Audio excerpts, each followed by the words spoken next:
Hello, everybody. Welcome to yet another edition of the Boxie Breakdown.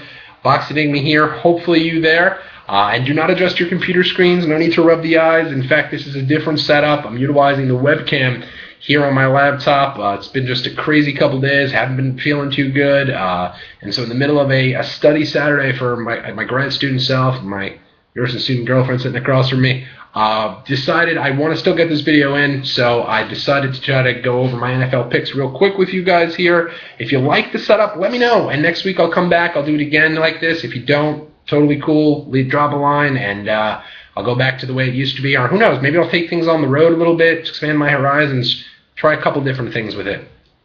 Anyway, last week we went 3-3. Totally cool in that, the week before we had a losing week. So we're making progress here. Baby steps, everyone. And hopefully this week we'll get into the left column, or is it the right side? Anyway, the W side, and get ourselves a little bit of a victory. I saw the views were up. Totally cool. Thank you guys very much for the support. Able to meet a viewer of mine in Jamaica, Queens, which was cool. And if you're watching, how are you? Good to see you again. So let's get right into it here. I'm going to start with my lock of the week. Last week we lost a lock of the week thanks to Brian Hoyer and the Cleveland Browns going completely insane. But this week I really am confident in it. Baltimore Ravens by 3 on the road in Buffalo. What? I understand Buffalo had a couple of weeks there. They had a close game with New England, a close last-second victory against Carolina. But last week the Jets kind of exposed the way to beat Buffalo, and that's take C.J. Spiller out of the game. The Ravens' defense is starting to come into its own. They have not allowed a touchdown in the last 2 weeks. That's right, let me repeat that. The Baltimore Ravens' defense has not allowed a touchdown in the last 2 weeks. And last week it was to the high-power offense of the Houston Texans. So Ravens are looking good. I like them a lot here. And how do you not take the champs on the road in Buffalo? Sorry, EJ Manuel. My lock of the week is the Baltimore Ravens by 3. Moving right along here. And the theme of this episode is going to be road teams. I don't like to do that, but this week, I feel like you got no choice. And actually, if I had gotten this video in Wednesday, one of my picks would have totally been San Francisco by 3 in St. Louis. I mean, you got to take a peek at those Thursday night games. Those lines have been pretty juicy. But in any event, my second pick of the week here is going to be the Dallas Cowboys on the road in San Diego. San Diego's found a way the first couple weeks here to really shoot itself in the foot. They should have beat Houston. They should have won last week, and they didn't. And if they continue to make mistakes like that, Dallas will take advantage. Dallas is in a position now where they could really start to take control of the NFC East, or as a buddy of mine called them, the NFC least. I mean, the Giants haven't won any games. Redskins, they haven't won any games, and the Chip Kelly offense just is not working out. Philly's only won one game, and they got Denver this week. This is the time now for the Dallas Cowboys to just steamroll right through and not worry about Tony Romo in December. I think that Dallas is going to take this game by 2 points on the road in San Diego. They just have too many weapons, even with Miles Austin out. Moving right along, my third pick, and this is a road team by quite a bit. The Indianapolis Colts by 9.5 points over the Jacksonville Jaguars. Honestly, how do you not go against Jacksonville at this point?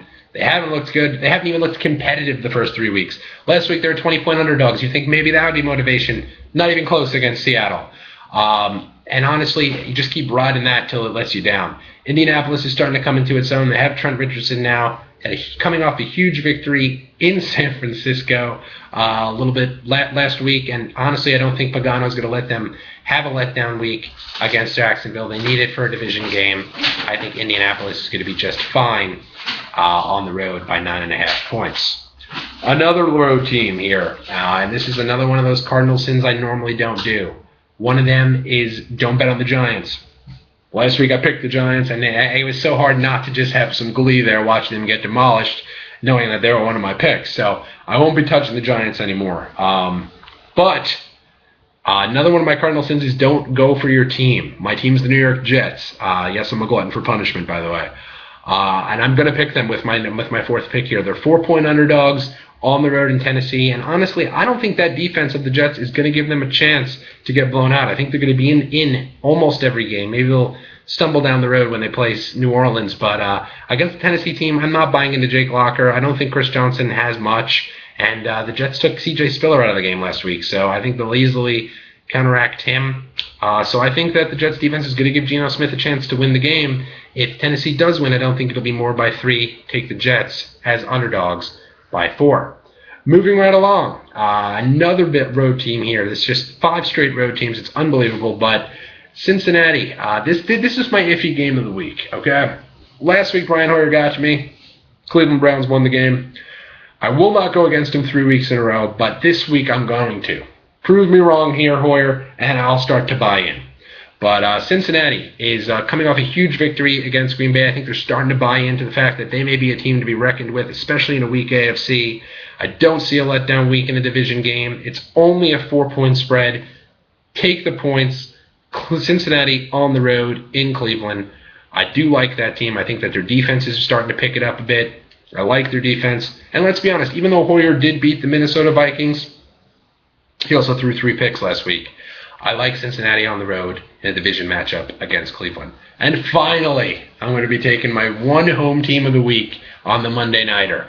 2 undefeated teams. One's Miami Dolphins. One is New Orleans Saints. And let's be honest, the New Orleans Saints are the team to go with here. 6.5-point favorites. Miami is improved, and I like Ryan Tannehill. But I just love what New Orleans is doing. I love what Rob Ryan's done with that defense. And if they have a defense and that offense begins to really click, because they haven't really clicked, though they were 3-0, and last week they got the points and then some. I think at home they have a coming-out party. I love the Saints here. A lot of people building the game up. I think it's going to be too much for Miami to handle. They still have a first-year head coach. I like New Orleans at home, but my final pick by 6.5. So just to review real quick, my lock of the week is going to be Baltimore by 3 on the road in Buffalo. Then I got Indianapolis by 9.5 on the road against the hapless Jags. Then I have the Dallas Cowboys on the road to San Diego. Then I have the New York Jets as road dogs to the Tennessee Titans by 4. Then I have Cincinnati, hopefully, by 4 over the Cleveland Browns. And finally, I have the New Orleans Saints at home by 6.5 over the Miami Dolphins. That's going to do it for me. Again, please let me know what you guys think of this new setup. If you don't like it, it will not be back next week. If you do, hey, maybe we'll do it then. So that's it for me. My voice is almost completely shot. I appreciate your patience. You take it easy. Enjoy your football Sunday. Hopefully go make a little extra cash. Take care. You be well. Twitter.com/Boxie Nigma. Thanks. And we're out.